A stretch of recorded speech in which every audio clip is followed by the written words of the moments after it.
volume and space rather than descriptions of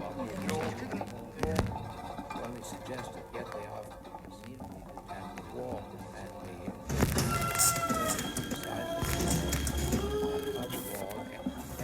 the size of the wall and it's a very definite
Hi, everybody. Welcome to Resounding Visions at Cal State San Marcos.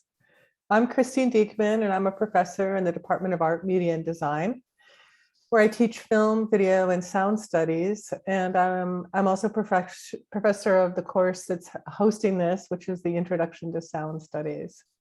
And I'd like my colleague to introduce himself.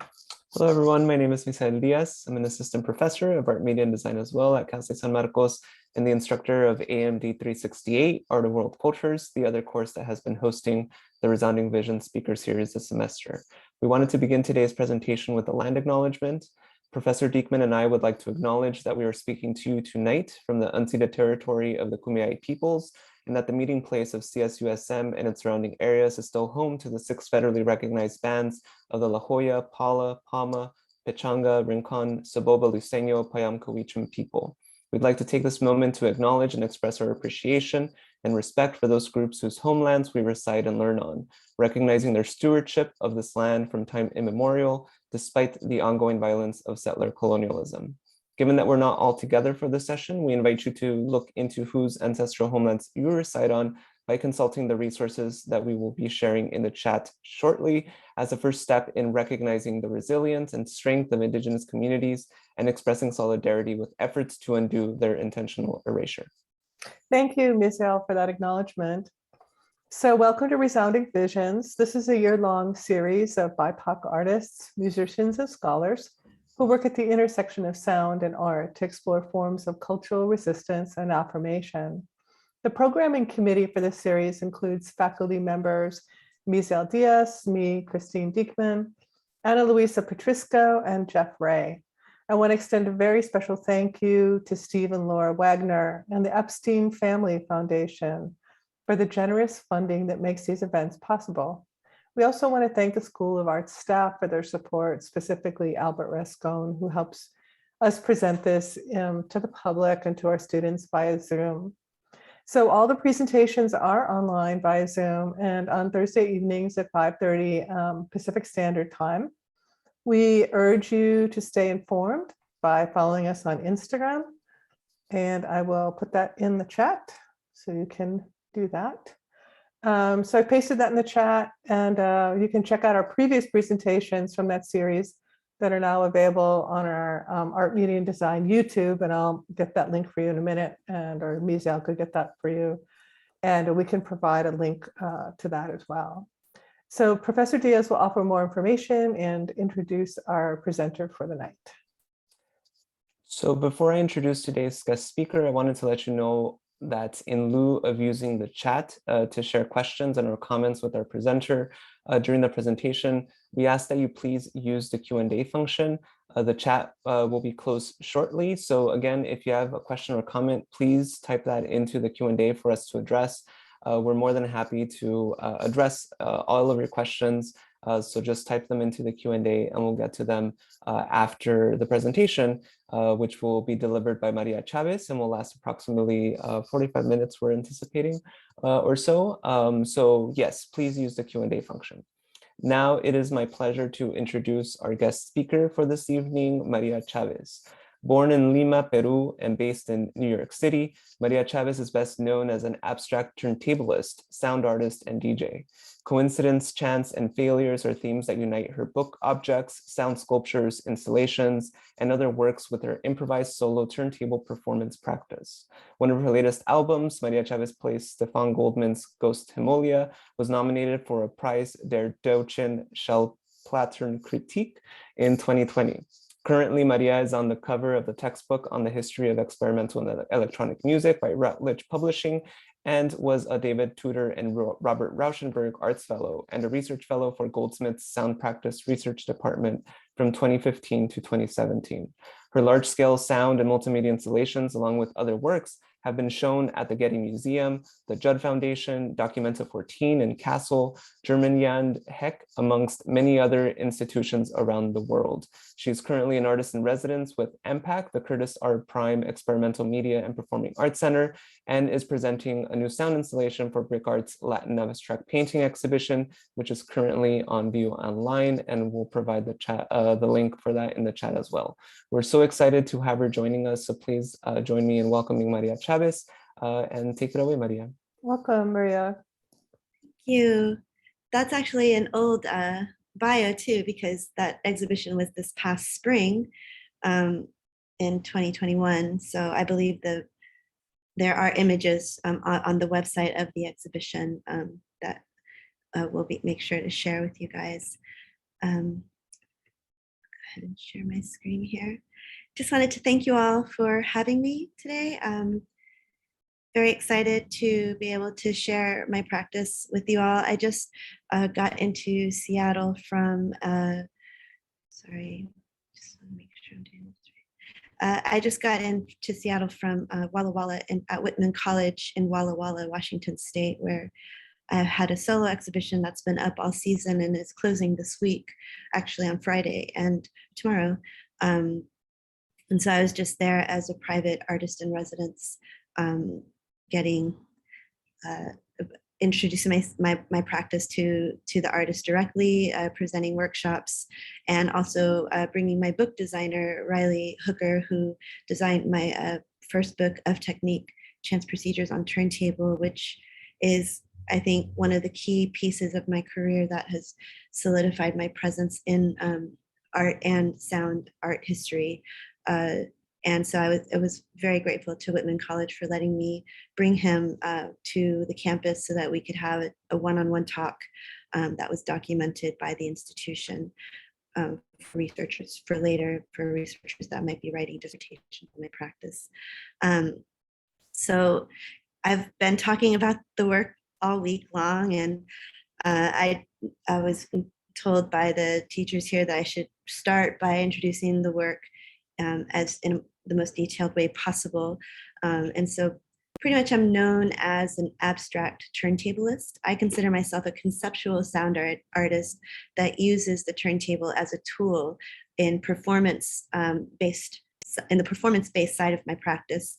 And the turntable also serves a purpose in my installation works as well, but in very conceptual forms than what one would normally consider a narrative linear presentation of a turntable in an art practice. It's not turntablism in the sense of hip hop scratching.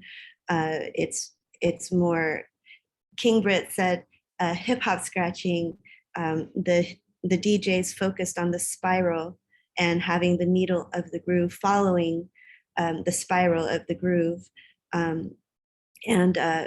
He said that made hip hop DJs 2D, but with my practice in the book that I wrote about these different types of abstract turntablism techniques that you can perform yourself, I'm talking about velocity and having the needle jump up and down and doing things that are going against the grain, literally against the grain of the groove, of the vinyl grooves, and encouraging that. And because of that, King Britt considers my work 3D, because I started to think not just on the XY plane, but then Z and W. So I really appreciated that perspective from King, because in a way he is right. In hip hop turntablism, you don't bounce the needle up and down, right? You place it in the groove, and then the needle follows the groove towards the center of the spindle hole of the record itself. And so that's just a way I like to try to explain the difference between my practice and others. In this particular image here, you have 3 images. One of that's me in performance inside a Richard Serra sculpture, I believe, at the University of Nebraska years ago in 2010, I think. But this image tended to get a lot of reaction, and this textbook for the electronic and experimental music history, Tom Holmes wrote it, and he asked to use this image as the image for the textbook, and it's been the image for this textbook for the past 5 years now. But it's a really great, I think, image of my practice in performance. You can see all of these records sort of laid out, and it looks like it's laid out in this mess, but it's actually not. All of these records are organized in a certain way where certain sounds are being have been recorded into certain records. And so I have a flow of what sounds are what, so that when it's time for me to perform, I know a general idea of what sound vocabulary is around me, so I can just grab what I want in the moment when it's time to make a certain choice, or if I get a sense that I want to hear something else or feeling more of an affinity to a different tone. And then I know I can grab this record of Singing Bowls and play that. Or if I want to play a broken shard, I have broken shards to the left, which you don't see in this picture, but to the left of my DJ mixer, where my hand has this red bracelet. There's actually a lot of broken pieces of vinyl that I also incorporate into the one turntable. And also just the presentation of the turntable itself. It's recital style. I sit down when I perform, and it's only one turntable normally. Before my brain surgery in 2019, I've been on a medical sabbatical since 2019 and haven't been performing for the public since then. And I'll return to performing for the public in 2023. But prior to my brain surgery, I was mainly performing in this setup. It was very minimal, just one turntable and a basic DJ mixer that only has EQ frequency manipulation opportunities and nothing more. No added pedals, no digital synthesis outside of just the electroacoustic emission of the sounds from the machinery. And now that I've had time to evolve my practice in a more private manner, not being so public and touring all the time, and also with the pandemic made it pretty impossible as well. I've been able to focus on creating more complex setups. So now I perform with 4 turntables, and I have a needle that was invented by Randall Sandin Jr. in 2002 called the rake double-headed needle. And that needle is the first and only of its kind. It's 2 needles on one head. If I can get to the picture here, it's all the way at the end. Hey guys. I'm sort of jumping around on this keynote, so I appreciate everyone's patience with it. Okay, here. So as you can see in the picture to the left, there's 2 needles, so 2 styli on one body head of one needle. And the way you would route it on your DJ mixer is one needle would go to channel 1 and the other needle would go to channel 2. And that way it was a form of manual multi-tracking, really. And by adding this needle to my performance practice, it added another layer of performance possibilities with improvisation that I never had before with just a single needle. It was already super minimal with just improvising with one needle and nothing more. And I felt like the progression of the introduction of the double needle into my practice later was actually really beneficial, because I was more prepared to learn how to evolve with the double needle than I had been, if I started with the double needle first and not with the single needle. So also working with this double needle means that when I make the next version of my book, I'm going to have a new section in the book, which will be a whole section on double needle hand manipulation practice. And I think that's going to be a really interesting area that has never been written about before. And I'm excited to be the one to figure it out. But yeah, as you can look in this image with the double needles here, you'll also see that there's 2 layers of records. You'll see these 2 different colors here. And the inventor of the double needle, Randall Sandin Jr., when we met, we maintained a friendship, and he has been developing double needles with me with my design that can support my turntablism manipulations, whereas he was really making these double needles as multi-tracking for hip hop turntablism. So if you had records that only had grooves of specific instrumentation, one groove was a guitar and the other groove was drum, you could switch back and forth and scratch and change the instrumentation. So that was the original intention for these needles. And then when the needle met me, it completely morphed it into these mutants that you see now. So what you're seeing in this image is actually a 10-inch, or no, actually, excuse me, a 45 of, I don't even know which record that is, but, and then you see below that, this blue record is a 12-inch. So you can see here that with the double needles, the needle that's on the white record is actually slightly elevated more than the needle that's playing the blue record. And that slight heightening change, I asked Randall to design for me, and I called it the stacker, where now I can play two different sizes of records at the same time, further allowing my multi-tracking in live performance. And so now he's developed this one stacker that's mine, and I have 5 original, I call them the OG double needles, that are 2 needles on a flat plane. That's my new setup with my 4 turntables. And the turntable that I use is a very specific turntable that's been discontinued. It's the Newmark TTX series. I really love this turntable because the motor, the direct drive motor, is very strong. First of all, you have pitch phase allowances.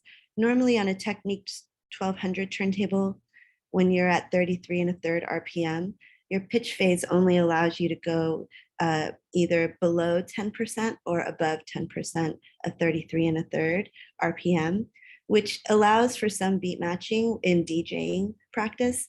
It really is very limited. It doesn't give you a lot of space. So if you're playing a drum and bass track and you want to mix it with a techno track, it's really hard to beat match them, like to slow one track down enough to catch up with the other track.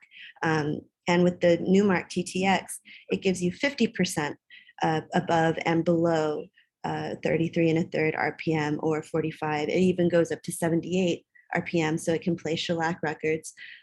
Shellac records need that extra torque, that extra RPM because of its weight, because it's so heavy, because it's bat poop, it's not PVC plastic.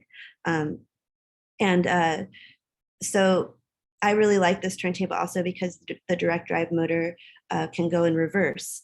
So I have all of these options, and then there's key lock that's kind of glitchy and doesn't work well. So it sounds really cool when you want to experiment with it while you're dealing with the pitch phase or the torque of things. It's a really great, I call it the CDJs of turntables, and I'm sad that it got discontinued when it did. I think it was a little bit too advanced for DJ culture at the time. To this day, now I've been collecting them, and I have 5 of the Newmark TTX, and I use 4 in performance with 4 of my double needles that are regular flat, same plane, and then adding the stacker so that I can have even more multi-tracking options. So that's just to give you guys an idea of the performative turntablism side of the work that I'm well known for. And in 2011, I decided I wanted to capture all of the techniques that I had developed before moving on to the next phase of my work, which was becoming more invested in installation and multi-channel sound installation practice, or conceptual art practice, where I use whatever medium I want to convey whatever idea of sonic, whatever sonic idea I have that I want to try to work with, or maybe I'm being commissioned to make. And so this book is also, I mean, it is a how-to manual breaking down all of my techniques that I've developed around this time. It was around a decade that I had been working with these techniques and performing them live professionally, and decided to make this book. It has these essays, and accompanying them are illustrations that you're able to rip out the illustrations and make your own turntable compositions or turntable illustration-based visual scores.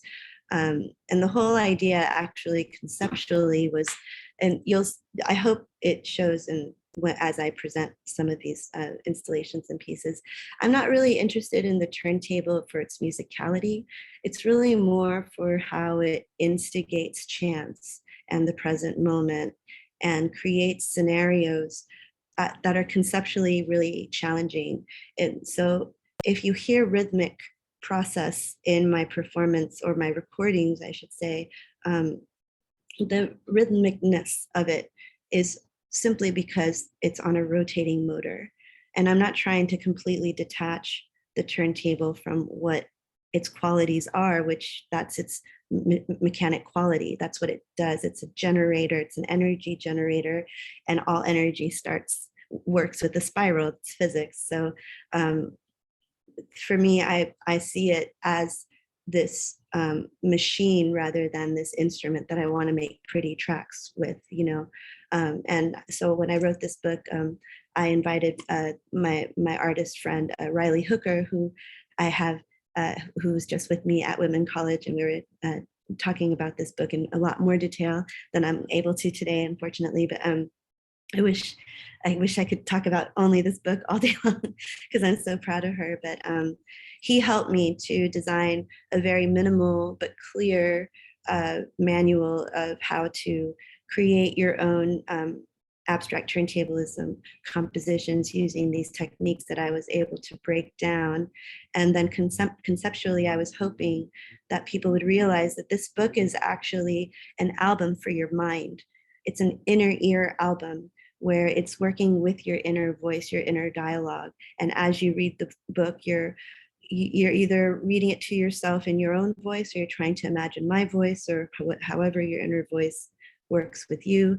And then you interact with the book, you're reading the descriptions of these sounds, you're seeing this imagery that's supporting the descriptions, further illustrating what these sounds could sound like.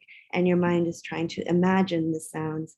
And that imagination of the sounds is you performing the album.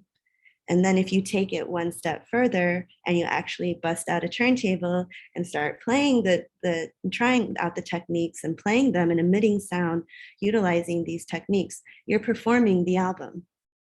And so then it's dealing with playback technology in a different way, where I'm, again, the instigator, creating a structure with the tools and the materials, and then I'm sort of just giving it to you and running away and saying, okay, go, do whatever you want with this. Like, but what if I put this in front of you and this? What are you going to do with that? And then I run away and I watch you all interact with it, and then that helps it further advise the next step of whatever installation or whichever phase I'm in with my work that I'm developing.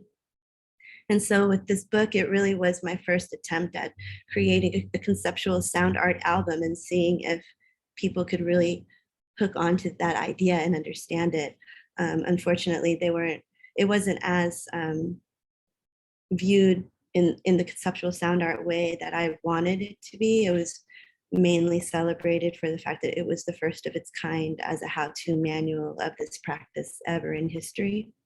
And so I technically became part of history, sound art and art history when I was 31 because of this book. And I didn't even realize when I wrote it that's what was happening as a historical sense within the industry. And so that was a really amazing moment when I put it all together and realized what this book represented outside of its practical usage, its conceptual usage, and then its social usage as it's being presented as a piece for the public. And so that's what really my practice has been recognized for.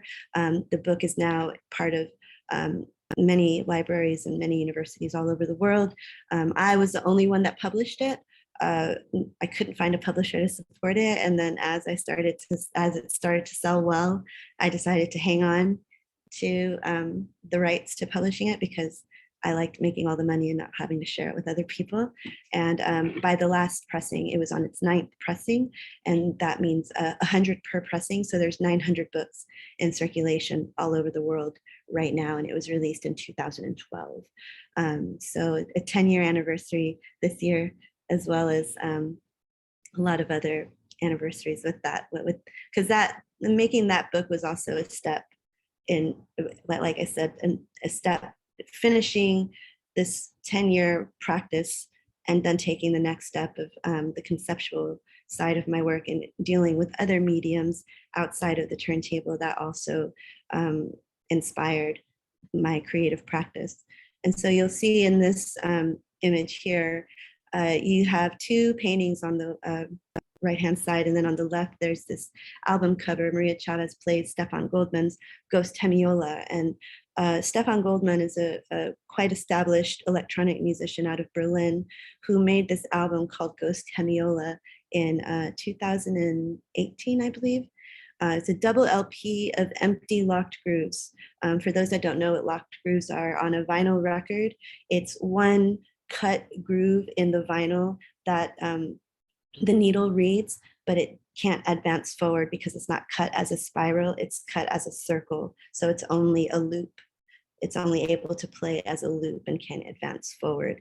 And so what he did was he made these locked grooves, but they were all empty. So they were noiseless, or there was nothing recorded into them. And he was even mastered. I don't know how he mastered it, but there was a big joke going on about him hiring a mastering person to like master nothing. It was really funny. But anyway, so he asked me to interact with the album. He was telling people to take razor blades to the empty grooves and slice into them, and then you would place your needle on the record and the razor blades would make some kind of a rhythm, and it could be translated into like a minimal techno rhythm.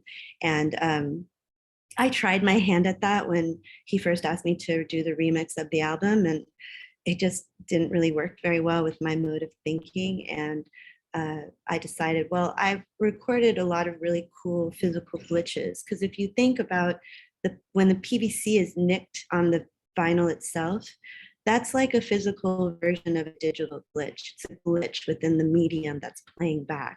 And whenever I refer to my turntablism practice or the vinyl side of the practice, you'll notice I use more sculptural terms than musical ones, because I feel like I'm actually a really frustrated sculptor that just works on a very minimal, minuscule scale of this little groove, like kind of like painting your name on a piece of rice, you know.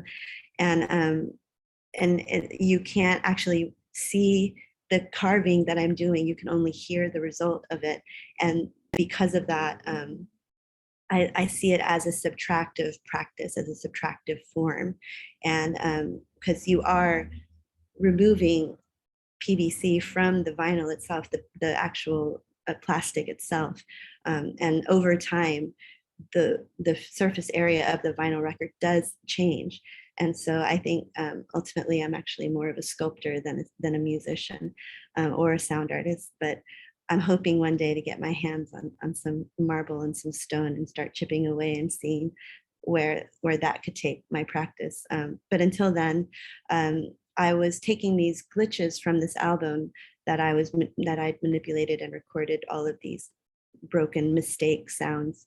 And I decided, instead of focusing on trying to combine all the glitches to make a musical cohesive idea, instead what I would do is I would expand the glitch time frame wise. So these glitches would be 2 seconds long, and I would expand them 20 minutes to 60 minutes long. And I realized, oh my gosh, what I'm doing as I expand the time of these glitches is it's making it as if you can walk inside of these sonic moments. And so this album, while there are sequential numbers, it's really more of a pick your own adventure type of album, where what walk do you want to go on today? So they're all just sonic walks of where you're walking in a vinyl glitch, a physical vinyl glitch that I manipulated and broke and then expanded 20 minutes to 60 minutes long. And what I didn't realize until after I released this album with Stefan was this idea of taking a glitch and expanding it 20 minutes to 60 minutes is actually a sonic version of the paintings that you see to the right of the album cover. On the bottom, that's an image that was based on a microscopic image of a vinyl record and a vinyl groove. So a very tiny, tiny spot of a record.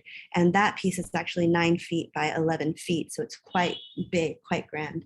It's on view right now at Whitman College. And it's meant to be large in that sense that you're looking out on a vista. It's meant to reflect the Grand Canyon or canyons, and give you the sense that you are looking at something grand, but then realizing that actually what you're looking at is quite small. And that also messes with your mind and your depth perception of like who you are in time. I would hope once you put them together that you would do that. That for me, that's how I feel whenever I think about these projects. So so that I hope it also translated and conveyed to the people that would see the painting in person. And so it was almost as if you could walk into the painting and then you would be walking into the groove. And I made these paintings in 2018 and then released this album in 2019. And I didn't realize, oh my gosh, these paintings have been stuck with me in my mind, but in a different form where they actually evolved into this sonic walk. And so I'm hoping from this change of these paintings to the sound album, Pick Your Own Adventure album, the next phase is to make it a virtual reality walk. And then I would like to work with the Parks Department someday and actually find a canyon and work with solar powered speakers and create an actual sound walk in a canyon that's reflective of a glitch, of a vinyl glitch that I record and then play out in a natural setting. So then you're actually walking in a canyon and imagining yourself as the needle following this groove, this record groove. So I hope that helps give some depth of like from the performance practice, and now this is where I'm taking all of this knowledge, and this is the direction that I decided to take the turntable and how it informed, or the vinyl record as well, and how it informed this next phase of my work. I've also done some sound sculptures. I'll push through because I think we're almost done with time, and I do want to get to a lot of your questions. Although I think I read some of the questions from some of the classes, and I think I've answered a few of them. Thank you so much for your questions, by the way. They were really great. You guys really asking some important and deep questions, and I really appreciate it. But just to cover some quick things, I make site-specific installations, but also I'm really interested in site sensitivity. So this was a piece for PS1, MoMA PS1. It was called Amplified Wind, and it shows, it's a site sensitive piece where wherever it's shown, it's going to react to the sounds in that space. So you have this microphone hanging from the ceiling. You have this very weak, small oscillating fan that's barely touching the microphone. And then this is in quad 4.1, so 4 speakers and 1 subwoofer. And the microphone sound volume to absorb sound, I should say, was boosted quite high. So if you walked into the space, the microphone would be able to pick up your electroacoustic movements because you're walking on the floor. This was a concrete floor. It was shown in another space with a wooden floor that really got a lot of reaction, and then it interferes with the wind and the feedback. That's very gentle. And so this is just an example of one of many sound sculptures that I've made. This is another sound sculpture. I won't go into it, but just 2 sculptures that you walk into and the sounds are going from ear to ear, messing with your hearing perception. I'll just go. Also sound sculptures. I'm the only artist that was allowed to present sculpture works in Donald Judd's private home, private estate in Marfa, Texas, as part of the Judd Foundation called The Block. And originally what they wanted me to play my turntable stuff in the center, but they said it was too windy. And I was like, and they were like, let's build a shed around her and protect her from the wind. And I was like, no, if the wind has something to say, then let's do something with that. And so I made these sculptures that reacted to the 30-mile-an-hour winds. And then in the center, the long blue piece that's in the forefront is a percussive element, a percussive instrument, because this entire area was covered in the rock gravel because it's so windy there, they can't have dirt. And vegetation just doesn't live because it's very arid, dry land. And so it has all of these huge rocks everywhere, and that's where you walk, that's what you walk on.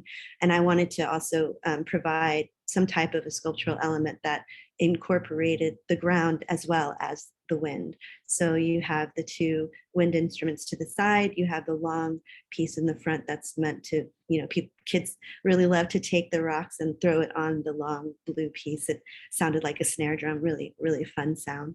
And then in the back, you see that white cube in the back. That was my turntable, and I would perform with the wind sculptures as they reacted to the wind.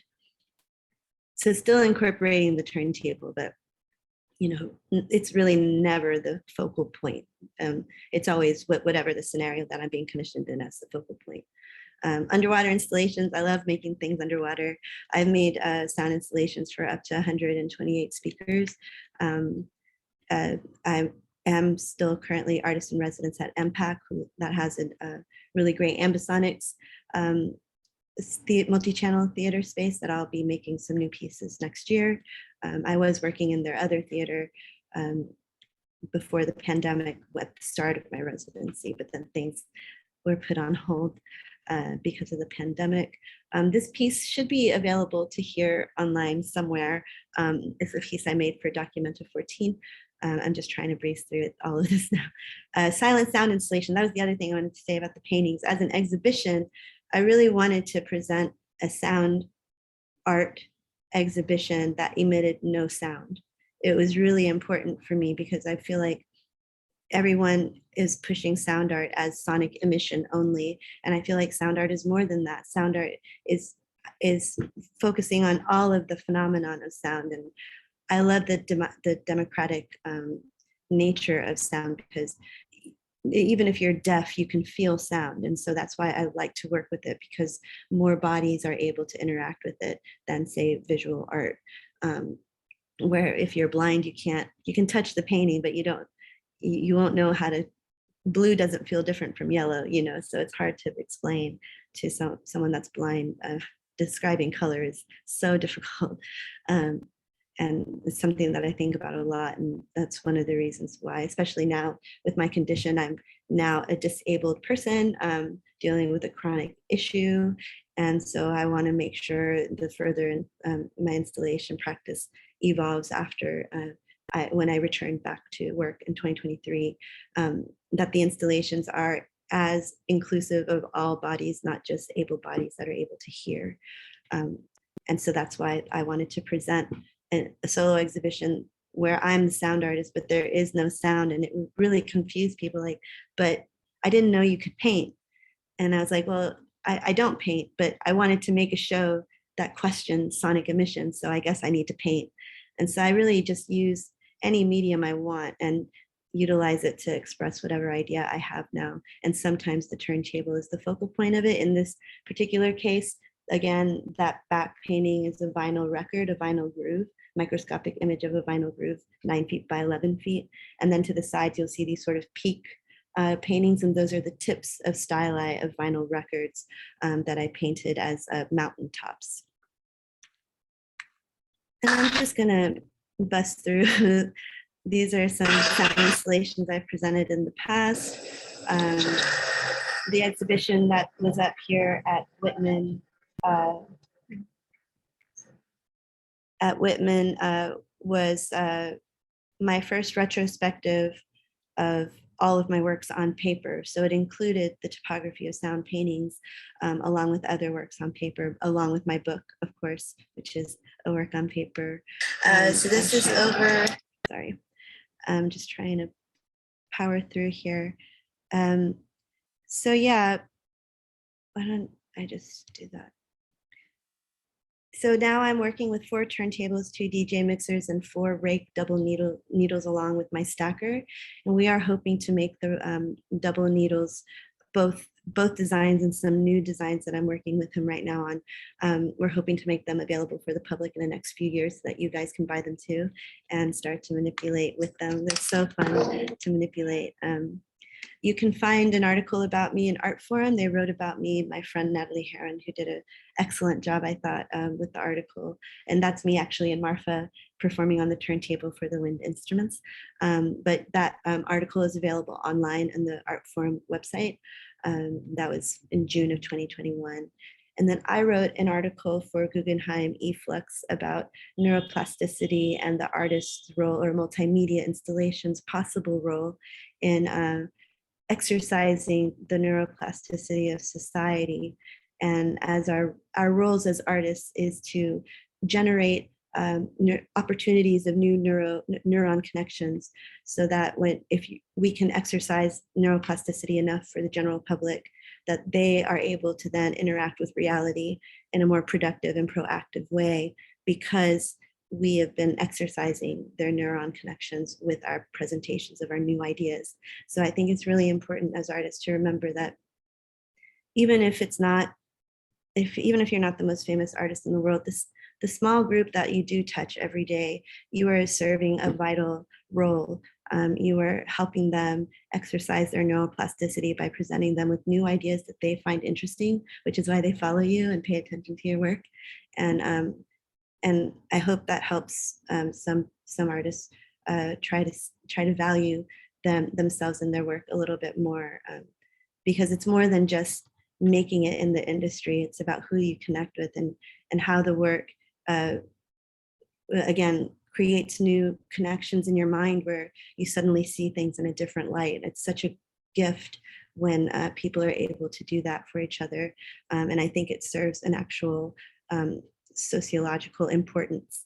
And so this article deals with that and discusses some of my turntablism practice and how I came to come to this understanding of my practice within the scope of neuroplasticity. I'm currently, this is all secret actually, so please don't tell people, just letting you guys know because this is a talk. But I've signed with Sub Pop Records to be working with this band Clipping, who's a pretty famous hip hop group out of LA. I recorded inside James Turrell's 2 installations at Mass Mocha, Kabu, and Perfectly Clear. I destroyed their discography by breaking them. And someone asked about why I break records on my hip.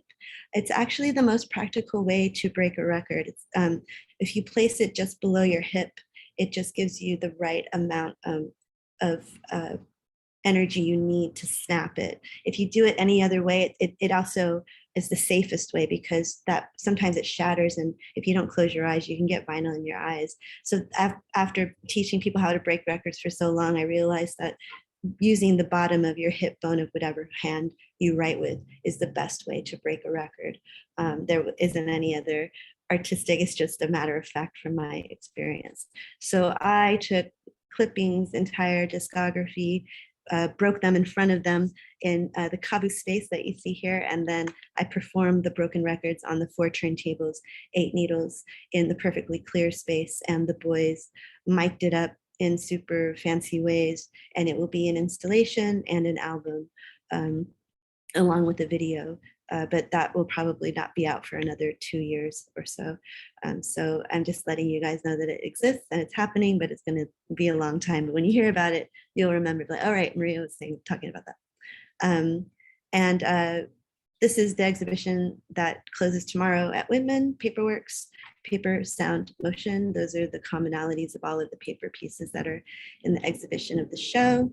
And these are all of my social medias if you want to follow me. Thank you so much to everyone for inviting me. I hope that was okay, just in time for the motorcycle. But yeah, if you guys want to start the Q&A, unless we don't have time, just let me know what to do next. No, I think we're good. Thank you so much for that, Maria. That was a great overview of your practice. And just a reminder to everyone to please share any questions or comments that you might have for Maria in the Q&A, and we'll get to those in the order that we receive them. Christine, do you want to read the first question that we received? Yeah, sure. Thank you, Maria, so much for your presentation. It was great. I'm going to go to a second one because I think maybe the first one has been already answered. Do you use, this is from Riley Golden, do you use old broken records to hint at some sort of sustainability aspect of the world? Thank you, Riley, for that great question. That was something that I forgot to even touch on with the practice because there's so much to talk about. But now that I've had time to reflect, now that I've been in my medical sabbatical and had time to sit back and look back on the career and how it's evolved on its own, I've realized that I've been unintentionally anti-capitalist, not really meaning to be, but all of these approaches, even the book sharing all of the techniques and not having any secrets and letting other people participate in the pedagogy of it, or even making it part of their pedagogy, is an anti-capitalist gesture in itself. But also the form of how my relationship with my records, I liken it to, so we have the ocean, right? And for civilization, for many hundreds of years, the way that things were contained were in glass objects. And then those glass objects got thrown away, and then they fell into the ocean, and then the ocean threw them like this, and then it became sand, which is what we walk on today, is the sand, which is these pieces of glass that from hundreds of years ago that have been made into dust by the ocean waves. And I liken my vinyl treatment in the similar way, where it starts pristine, it's in its package. When it's still in its package, I make sure to keep it in there until I'm ready to really start to get some surface area noise out of it. And then if I feel like it's not really having any place in the vocabulary, I'll break it, because sometimes something is more valuable when it's broken than when it's whole. And I actually call a few of my breaks, if the spindle hole is still intact after you break the record, I call it my most valuable break, because those are the ones where you can place on top of each other on the spindle hole of the turntable plate and create improvised musique concrète pieces, or sampling, improvised sampling, live, and layering things and taking things apart, and and then once it breaks and shatters, I try to save all the shards too. And then things just sort of start to fall and get smaller and smaller and chipped away, and until it becomes really tiny, pebbly like shards of vinyl. But even those tiny shards are really valuable, because when you drop them at certain heights, when you have a turntable plate powered on, but the motor is not active, and you have the needle placed on the surface area of the turntable plate on a vinyl record ideally, and you have all of your volumes up, if you drop these shards of vinyl records, the tiny baby ones, they make these really great little beady types of noises. And they can be really great instigators of causing trouble for things if they're sounding too perfect. And so I see the cycle of them, and it's sort of like the Native Americans use every part of the buffalo. Like I use every part of the vinyl record, and I didn't really realize until years later that the way that I treat the vinyl is actually quite anti-capitalist, because I don't go out and purchase vinyl. I actually wait for the vinyl to find me. So people will come to my shows and give me stacks of their records, or stacks of records they found, or I could ship some. It's been a really interesting process to allow chance to decide what comes to me. If I was buying records, the other rule was, if I did buy it, I wasn't allowed to listen to it until I was in front of people performing it. And I'd have to tell everyone, like, I haven't heard this, you haven't heard it either. Let's see what happens. And then that might eventually break and become a shard, and so it's a very organic process that I didn't really know has this recycling form to it, but it does. And also the needles as well. I use them until you can't hear anything anymore. So it really is about this recycling, reusage, and managing the language around the deterioration of it all until it's time to get something new. Thank you for that question. Yeah, and a related question just came in, so I'll just jump to that one from Catherine. Have you heard of the kintsugi repaired with clay? It reminds me of your spirit about broken things. Yes, where they put the gold in the broken. Yeah, it's actually such a gorgeous practice, right? So there is some, I think some people do derive some kind of Japanese practice with like, I'm not so noisy in this like aggressive sense. I'm a little bit, especially now, I'm going to be very quiet and gentle because I'm fragile and gentle now.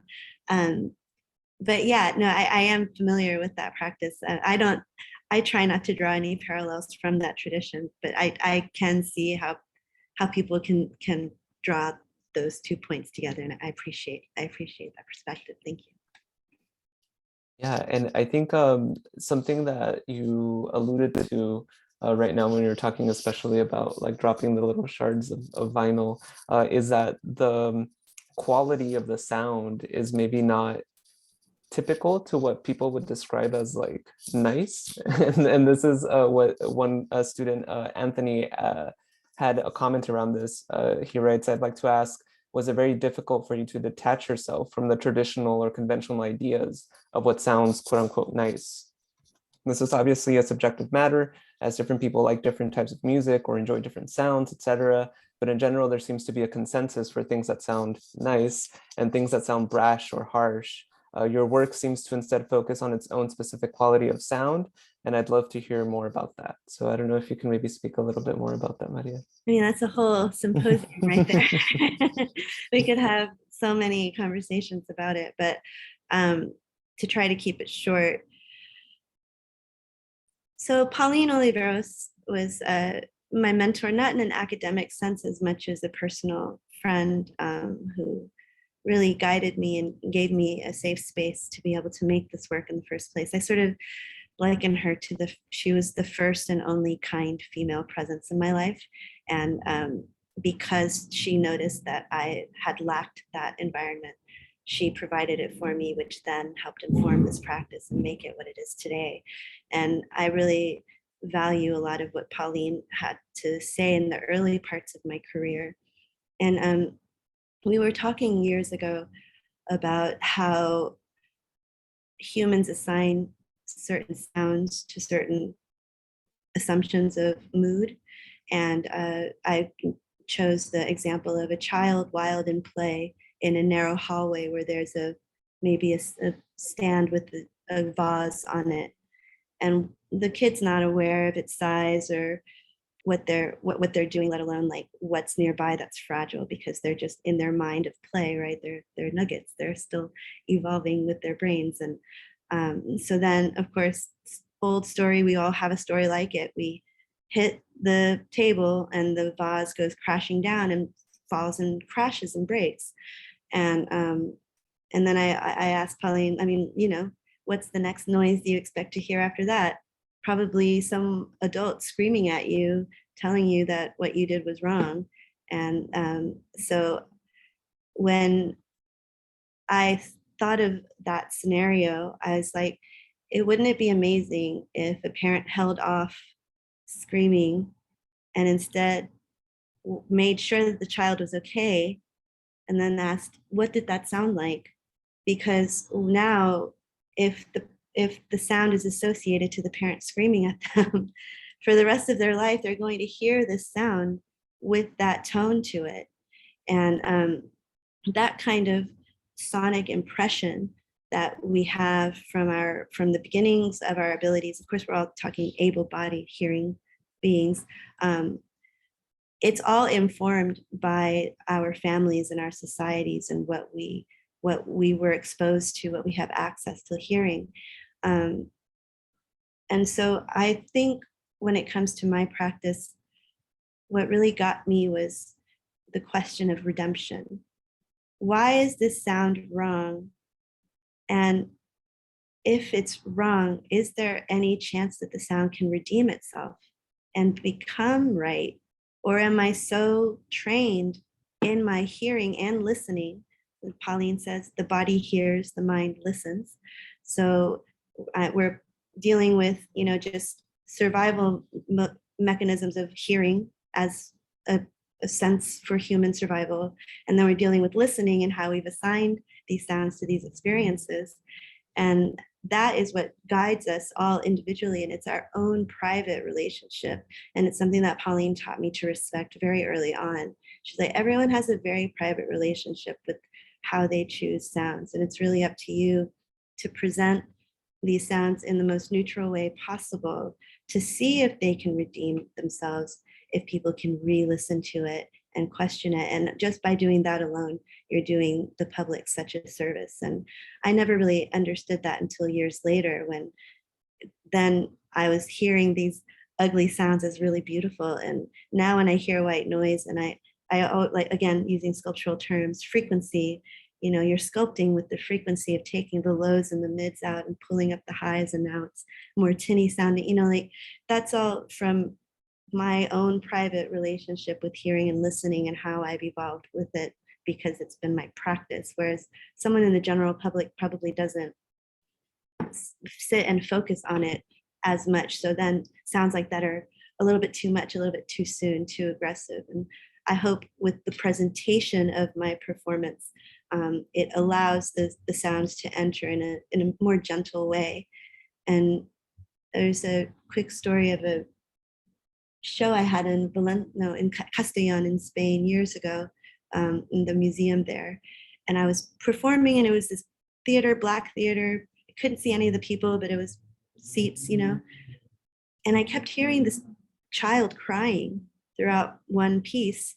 And I was just like, oh, I can't really play with it. Like, what's wrong with this kid? And I was like, can you turn the lights on? Can I see, you know, who's crying? And they turned the lights on. I stopped the piece right in the middle of it.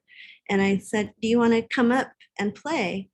Come up and let's, you know, let me show you where these sounds are coming from, what these sounds are. And she was just like, oh, she was like 4 or 5. And she came up, and we did a really great broken shard piece where she threw vinyl pieces on the turntable plate and watched the sounds make scary sounds, but now she's making them. And she's looking at me, and she's looking at it, she's looking at me, and I'm handing her the vinyl, and she's throwing it on. And then after that, first she got all the attention that she could ever want, you know, because she got a standing ovation. Everybody was so proud of her. She made a beautiful piece. And then she just skipped back to her seat and sat down, and then was just like perking up and just listened to the rest of the performance and loved it. She was like, because I did it.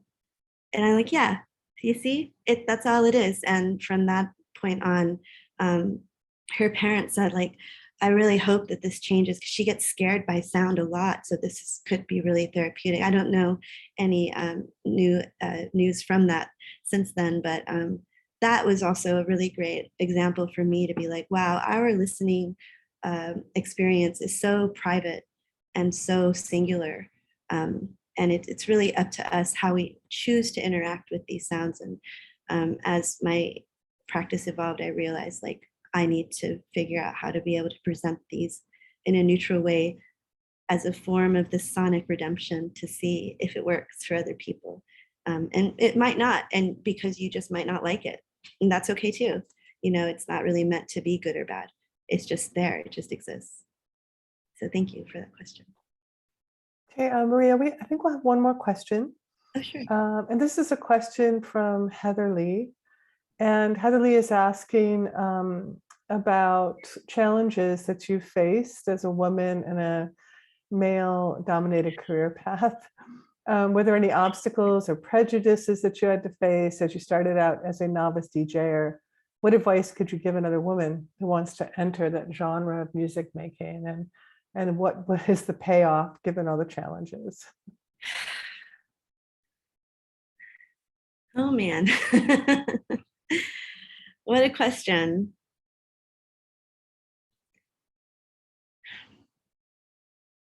I think I would start by just addressing the fact that we are in a new era where things do seem to have more of an understanding. Individuals have more of an understanding of how to respect what people's needs for feeling safe. The structures are finally starting to be in place. Whether or not they're being respected is a whole other conversation as well. And I could go on and on about the discrimination that I faced, especially being of an Indigenous descent in a white biased world. There are definitely white passing artists from Spanish speaking countries that have advanced much quicker and farther, having access to more opportunities than I have, even though my work is considered far more conceptual, or, you know, however people want to address it. And it's there, it exists. It's something that is just part of everyone's experience of living life, especially when you are part of a demographic that's considered a minority through these white supremacist, misogynist structures that we have to function in every day. I mean, capitalism as a whole, I mean, come on, it's all about exploitation until you're done. And I think the best advice that I can give to anyone that's entering, not just individuals that identify as female, but it's really more understanding when one is trying to interact with you because of exploitative needs, or if one is really trying to interact with you as a community to evolve and grow, and to really understand who your network is, who you can trust. And from that trust, then you can share the work and be supported and be around people that want to support your practice rather than people that are trying to control you because you're getting more than they are, and it's triggering their competitiveness, which is really the saddest side of the art and music industry is competition. I feel that that is the capitalism of the industry. And so whenever I get these moments where I'm like, this isn't good enough, I'm not doing enough, we also have to remember that we're in a social media age of output that is exorbitant. It's insane, the amount of participation every day in order to seem relevant, to be valuable within this market. It's outrageous, and none of us deserve it. No one should have to participate in it. And the people that do eventually burn out. It's just the way it works because it's an exploitative structure. And the only way that one can protect themselves from this is really seeing it for what it is and not being in denial about it. And then making sure that you're taking the steps for yourself to respect your practice in a way that isn't trying to comply with the exploitative capitalist nature of the industry itself. And how that is for different people varies. Some people will just fall into the capitalist nature of it and want to go to every gallery show to meet everyone and only want to know someone because they have something for them that they can use to get them to point A to point B. And people function that way. And there are successful artists that do function in that way. But for my personal career, in order to provide safety for myself and for my well-being, along with my practice, I've had to learn to, when I see that type of energy in a certain individual, I have to not let them in my space, because my space is not about capitalist growth. My work is really focused on genuine evolution, organic evolution of my practice, because my practice serves an important role in neuroplasticity in society, and I respect that and want to focus on that role more than if I'm going to get into MoMA next week or if I'm going to get this or that. Like, I'm not interested in that. And I'm very lucky now in this part of my career where things just sort of show up and fall into place, and I can make work and there'll always be a place for it. It's a very lucky, grateful time, but that was also a process. And I just did this at the university too, but I'll show you guys. So it's a cycle, like actually Justin Lincoln from Whitman College is calling it a feedback loop, which you could liken it to. So you get the idea and it comes in your head, and you think about it, and it comes out and you speak it, because how do you know what a piece is supposed to be if you don't speak it out? How do people know what to provide you if they don't know what you need, you know? So then you have to speak it, the world takes it, chumps it up, and then it comes back in your head, and then it becomes something else, comes out until it finds its place. And then it exists in its place, you experience it outside of your mind, and that continues the evolution of further clarifying your affinities and the characteristics of your uniqueness of your practice. And so that's really what I feel like, that the work has to be driven with that feedback loop in mind, or else the work just isn't valuable to me or doesn't feel real for me. And so to just address the discrimination issue, it's always going to be there. There's really no perfect way to navigate it, But what you can navigate is how you want to show your work and how you respect your work in the face of all of these adversities in the industry. And just know that you're not alone. It's a very real industry that can be very scary at times. But you're not the only one experiencing it. It really is happening everywhere. And I hope that you'll slowly start to evolve your practice so that you know what's safest for you, what makes you feel safest, so that you can make the best work possible. Because you can't make work if you're in survival mode, or you can't make good work, I should say. Anyone can make work, but I don't make good work unless I feel completely safe. And that's also a lesson that Pauline Oliveros taught me as well, is the value of safety. She taught me that safety is an attribute to making good work for society. And so that's really the best advice that I could give you. And if you ever need any internal support, just know I'm cheering you on and wishing you all of the safety for your evolution of your practice. And I hope that helps answering your question. Thank you very much, Maria, for your really generous presentation, especially since most of our audience are students. I think you're just giving them a lot to go forward with in terms of their own artistic practices or whatever it is that they do for their creativity. Thank you. Thank you. Yeah, I know, especially now it's almost the end of the semester. So for people with big projects, I wish you all the best. You got it. I believe in you. And I'm just really grateful to be able to share this practice with you all. And I hope to see you in the social media sphere very soon. So thank you. Thank you so much, Maria. Bye, guys. It was great to hear, and thank you. Thank you. Bye, Yeah, guys. and thank you everyone for joining us for this evening's presentation of Resounding Visions. Next week is our final presentation by A.D. Roberson, so please return for that. For those of you who are in my class, if you can stick around, I just wanted to quickly check in with you all. And everyone else, thank you all for joining. And those of you who are in my class, we'll meet back in the Zoom room in about 5 minutes. Okay, bye. Thank you, Misael. Good night, everyone. Bye. Christine. Bye.